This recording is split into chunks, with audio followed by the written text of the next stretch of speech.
Todo el mundo recuerda esa noche, pero nadie dice lo que vio. 14 de marzo de 2019, jueves por la noche. El barrio de Delicias en Zaragoza estaba silencioso como siempre. Calles estrechas, edificios antiguos, vecinos que se conocían entre sí. Debía ser una noche normal, pero cuando amaneció, el barrio nunca volvería a ser el mismo, porque alguien había muerto, y el asesino todavía caminaba entre ellos. Pero el verdadero shock aún no había llegado. Miguel Ángel Ruiz, 52 años, profesor jubilado. Un hombre tranquilo, silencioso. Vivía solo en el tercer piso del edificio. Su esposa había fallecido de cáncer hacía 5 años. No tenían hijos, solo sus libros, su café y las macetas en el balcón. Cada mañana iba al mercado a la misma hora. Se sentaba en el mismo banco. Los vecinos lo querían. El hombre silencioso, decían. No le hacía daño a nadie. Pero ese jueves por la noche, Miguel no regresó a casa. Viernes por la mañana, 7:30 am. El tendero de la planta baja llegó para abrir su tienda cuando notó algo. Había un olor extraño en el patio trasero del edificio. ¿Basura? No. Era algo más pesado, más perturbador. Entró al patio y lo vio. Miguel estaba tendido en la esquina del jardín, debajo de una manta vieja. Al principio pensó que se había desmayado. Se acercó. Luego retrocedió. Y gritó. Miguel estaba muerto. Tenía una herida profunda en la cabeza. Múltiples signos de trauma en el cuerpo. Según el informe policial, la hora de la muerte se estimó entre las 23:00 y las 02:00. Pero nadie había escuchado nada. Nadie recordaba un grito, un ruido, una pelea. ¿Cómo era posible? Cuando comenzó la investigación policial, el barrio se tensó de repente. Todos se miraban entre sí. Todos insinuaban que sabían algo, pero nadie hablaba. La información que surgió de las primeras declaraciones fue la siguiente. Miguel no tenía su cartera en el bolsillo, pero se sabía que tenía dinero en casa. ¿Robo? La cámara de seguridad del edificio estaba rota. No funcionaba desde hacía 2 semanas. ¿Coincidencia? Uno de los vecinos dijo que había escuchado pasos rápidos en las escaleras alrededor de las 23:30 esa noche, pero no vio su rostro. Otro vecino afirmó que Miguel había discutido con alguien en los últimos días. ¿Pero con quién? Nadie lo sabía. La policía interrogó a todos los residentes de los 14 apartamentos del edificio. Preguntaron dónde estaba cada uno esa noche, qué habían hecho. Las respuestas parecían contradictorias. Un vecino. Estaba viendo televisión, no escuché nada. Otro. Me dormí temprano, me enteré por la mañana. Otro más. Estaba fuera. Llegué tarde por la noche. Pero alguien estaba mintiendo, porque el que mató a Miguel probablemente era una de estas personas. Según las acusaciones, la policía tenía 3 sospechosos principales. Javier, 38 años, desempleado, vivía en el segundo piso. Había discutido con Miguel hacía unas semanas. Motivo: el ruido que Javier hacía tarde en la noche. Los vecinos decían que Javier tenía una personalidad agresiva, que tenía problemas con el alcohol. ¿Estaba en casa esa noche? Decía que sí. ¿Pero tenía prueba? No. Carla, 29 años, mujer joven, vivía en el 4.º piso, justo encima de Miguel. Soltera, trabajaba como camarera. La policía descubrió que Carla tenía antecedentes de una relación violenta. Había obtenido una orden de alejamiento contra su exnovio. Esa noche salió temprano del trabajo, llegó a casa, pero no recordaba la hora exacta. Tal vez las 22:00, tal vez las 23:00, había dicho. Declaraciones contradictorias. Antonio, 61 años, policía jubilado. Vivía en el primer piso. Era amigo de Miguel. Tomaban café juntos, jugaban ajedrez. Pero según los rumores del barrio, había un asunto de dinero entre ellos. Miguel le había prestado dinero a Antonio, pero no lo había recuperado. ¿Cuánto? Nadie lo sabía con certeza. ¿Estaba Antonio en casa esa noche? Sí. Vi televisión con mi esposa, dijo. Su esposa lo confirmó. Pero los vecinos decían cosas contradictorias. La policía detuvo a los 3 sospechosos, pero tuvo que liberarlos, porque no había evidencia concreta. Huellas dactilares, ADN, testigos, imágenes de cámara, nada. Pero la atmósfera en el barrio se volvía más pesada cada día. La gente ya no se miraba como antes. Incluso cuando tomaban su café matutino, había una tensión. ¿Quién podía confiar en quién? ¿Quién sabía la verdad? Las mujeres mayores del edificio comenzaron a susurrar en las escaleras. «Vi a Javier esa noche», dijo una. Era pasada la medianoche, estaba bajando. Pero no se lo dijo a la policía. Tenía miedo, porque Javier era un hombre peligroso. El año pasado había peleado con otro vecino. El hombre terminó en el hospital, pero no se presentó denuncia. En el barrio, algunas cosas se resolvían en silencio. Los rumores sobre Carla eran diferentes. Hacía unos meses se habían escuchado gritos desde su apartamento a medianoche. Los vecinos habían llamado a la policía, pero Carla no abrió la puerta. «Todo está bien», había dicho desde detrás de la puerta, pero su voz temblaba. Al día siguiente tenía moretones en la cara. «Me caí», había dicho. Nadie le creyó. Antonio, por otro lado, era la persona más respetada del barrio. Ex policía. Había servido durante 30 años. Cuando se jubiló, todo el barrio hizo una celebración. Pero algunos vecinos mayores sabían que había eventos oscuros en el pasado de Antonio. En los años 90, durante el servicio, había ocurrido un incidente sospechoso. Durante un arresto, un sospechoso resultó gravemente herido. Se abrió una investigación, pero Antonio fue absuelto. Se dijo defensa legítima, pero algunos siempre habían dudado. Una mujer que era vecina de Miguel recordó un detalle que la policía no preguntó. 3 días antes del incidente, había visto a Miguel y Antonio discutiendo en las escaleras. Las voces estaban altas. Miguel gritaba: «Esto no puede seguir así, Antonio, te lo dije». Antonio le pedía que se calmara. ¿De qué estaban hablando? La mujer no lo sabía. ¿Pero debería decírselo a la policía? Lo pensó. Luego se dio por vencida. No podía acusar a Antonio. Tal vez había entendido mal. En esos mismos días, ocurrió un incidente extraño en el café del barrio. Javier y Carla fueron vistos tomando café en una esquina. Lo extraño era esto. Normalmente estos dos nunca hablaban. Eran de diferentes edades, de diferentes círculos. Pero ese día estaban hablando de algo serio. El camarero sintió curiosidad, pero no pudo escuchar lo que decían. Hablaron durante media hora. Luego se levantaron por separado, como si no se conocieran. ¿Era esto una coincidencia? La policía examinó los registros del teléfono móvil de Miguel. Había hecho numerosas llamadas en la última semana. La mayoría eran números desconocidos. Algunos aparecían como llamadas de números bloqueados. 2 días antes de morir, Miguel había gritado por teléfono durante 15 minutos a alguien. Los vecinos lo habían oído. «Ya basta, deja de molestarme», decía.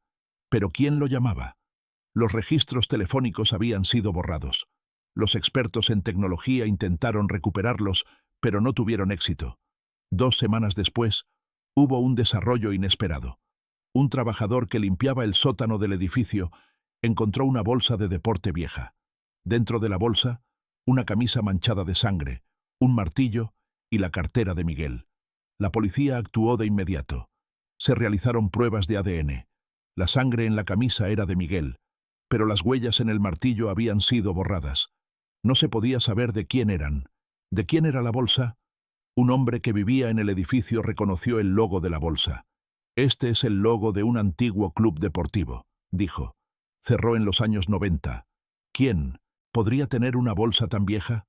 Se profundizaron las investigaciones y surgió algo interesante. Antonio había practicado boxeo en ese club en su juventud. La policía volvió a interrogar a Antonio, esta vez con preguntas más duras. Antonio lo negó. «Esa bolsa no es mía. Las cosas viejas en el sótano han estado allí durante años», dijo. Técnicamente era cierto. Todos tenían cosas viejas en el sótano. Pero las sospechas se dirigían cada vez más hacia Antonio. Después del interrogatorio, el comportamiento de Antonio comenzó a cambiar. Ya no salía al balcón. Enviaba a su esposa al mercado. Cuando se cruzaba con los vecinos, giraba la cabeza, como si estuviera huyendo de algo. O tal vez solo estaba huyendo de las miradas acusadoras en el barrio. Una noche, un anciano que estaba sentado frente al edificio dijo que había escuchado ruidos extraños del apartamento de Antonio. Era medianoche. Gritos, sonidos de cosas cayendo. A la mañana siguiente, la esposa de 1930. Antonio fue llevada al hospital. Se había caído, se rompió el brazo. Pero los vecinos pensaban cosas diferentes. No se cayó, fue empujada, decían. Pero nadie tenía el coraje de ir a la policía. Javier, por otro lado, se había vuelto más agresivo después del asesinato. Una noche, se emborrachó en el bar del barrio y comenzó a llorar. «Todos me culpan», gritaba. «Pero yo no lo hice. Lo juro, no lo hice». Fue expulsado del bar. Al día siguiente, alguien escribió «asesino» con pintura roja en la puerta del edificio. Javier borró la escritura sin mirar a nadie. Pero la ira en sus ojos fue notada por todos. La situación de Carla había tomado un giro más misterioso. Después del incidente, había dejado su trabajo. Ya no salía mucho de casa. Pero lo extraño era esto. Era vista fumando en su balcón a altas horas de la noche. Y estaba hablando por teléfono con alguien, sin levantar la voz, susurrando. ¿Quién la llamaba? ¿Por qué hablaba en secreto? Una vecina decidió seguir a Carla por curiosidad. Un miércoles, Carla salió de casa. Tomó el tranvía al centro de la ciudad. En el barrio antiguo, entró en una calle estrecha. Luego entró en una pequeña oficina de abogados. Estuvo dentro durante más de una hora. Cuando salió, tenía un sobre en la mano. Puso el sobre en su bolso y se alejó rápidamente. ¿Qué había en ese sobre? ¿Un testamento? ¿Una amenaza? ¿O un documento relacionado con Miguel?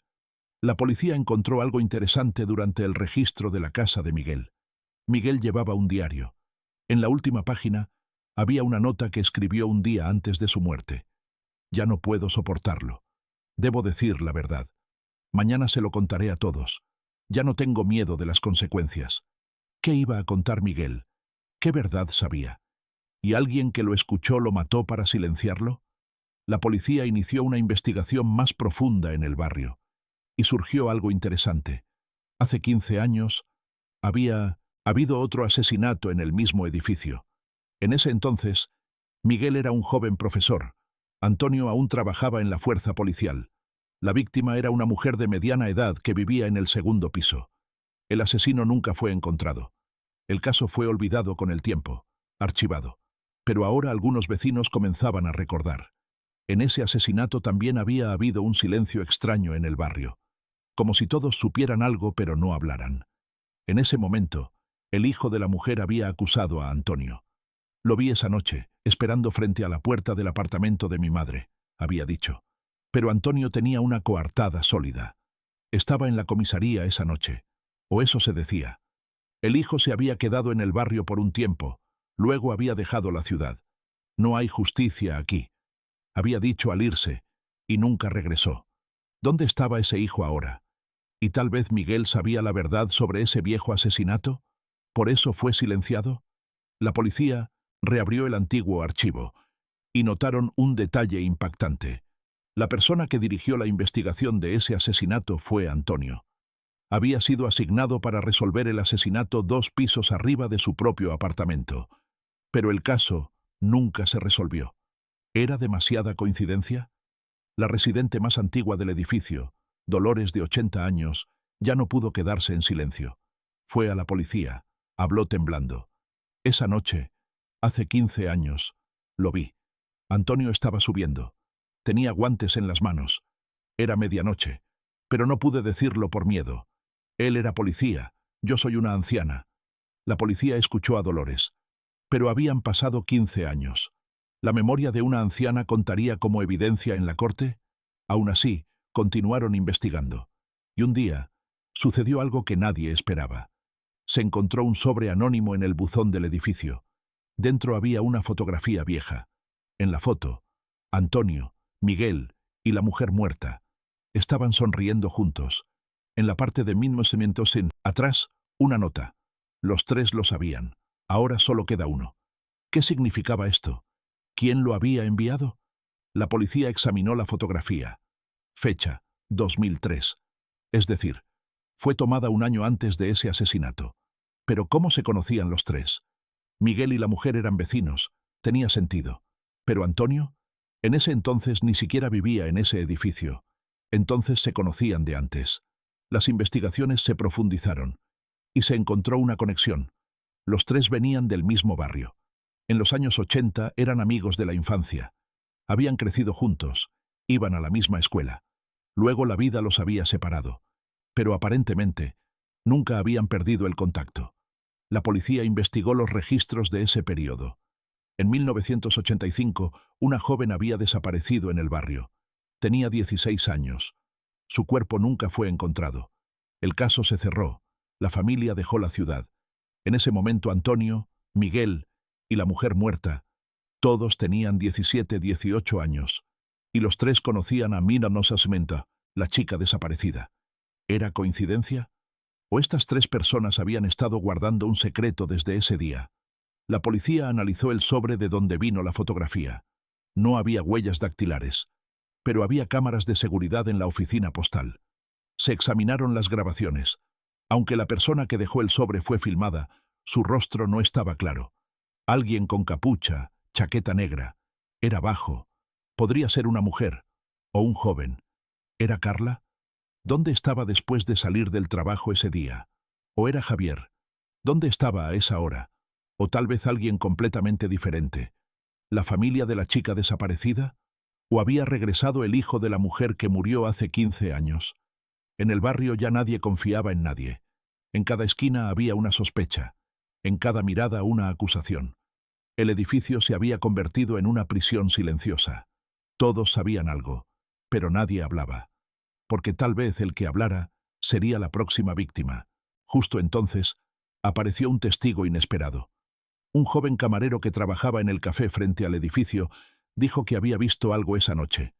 Al final de su turno, mientras fumaba, alrededor de las 23:45, dos personas habían entrado al edificio. Uno era Miguel. El otro no lo vio claramente, pero era de estatura media, con capucha. Habían subido juntos. La policía actuó de inmediato. Entonces Miguel no estaba solo esa noche.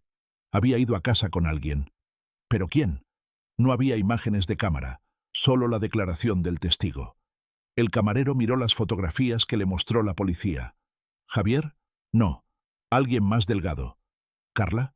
Tal vez, pero no estoy seguro. ¿Antonio? Era mayor. Esta persona parecía más joven. ¿Entonces era otra persona? ¿Alguien que no vivía en el edificio pero conocía a Miguel? ¿La familia de la chica desaparecida? ¿O uno de los testigos de ese viejo asesinato? Fue entonces cuando un hombre silencioso que era inquilino en el 5º piso del edificio comenzó a empacar sus maletas. Sin decirle nada a nadie, se fue a medianoche. A la mañana siguiente su apartamento estaba vacío. ¿Quién era este hombre? ¿Por qué huyó? Hoy, 4 años después, el caso aún no se ha resuelto. Antonio nunca fue acusado formalmente. La evidencia era insuficiente. La fiscalía cerró el caso. Pero el barrio lo sabía. Lo sabía en silencio. Javier dejó la ciudad. Se mudó a otra ciudad. Carla todavía vive en ese edificio. Pero ya no habla con los vecinos. Antonio y su esposa también están allí. Cada mañana salen al balcón. Cada noche ven televisión. Como si nada hubiera pasado. Pero cuando llega la noche, el edificio sigue en silencio. Como si tuvieran miedo de respirar. El apartamento de Miguel quedó vacío. Nadie quiere mudarse allí. Sus flores se marchitaron. Sus libros acumulan polvo. ¿Y el asesino? El asesino tal vez todavía está allí. Tal vez nos cruzamos con él todos los días. Tal vez sube las escaleras. Tal vez compra pan en el mercado. Tal vez dice, buenos días, pero nadie lo sabe. O todos lo saben pero no hablan. Si fueras tú, ¿en quién confiarías? ¿En Javier, desempleado y agresivo? ¿En Carla, con declaraciones contradictorias? ¿O en Antonio, que parecía el mejor amigo pero era ex policía? Y una pregunta más importante. Si vivieras en ese edificio y supieras la verdad, ¿la dirías?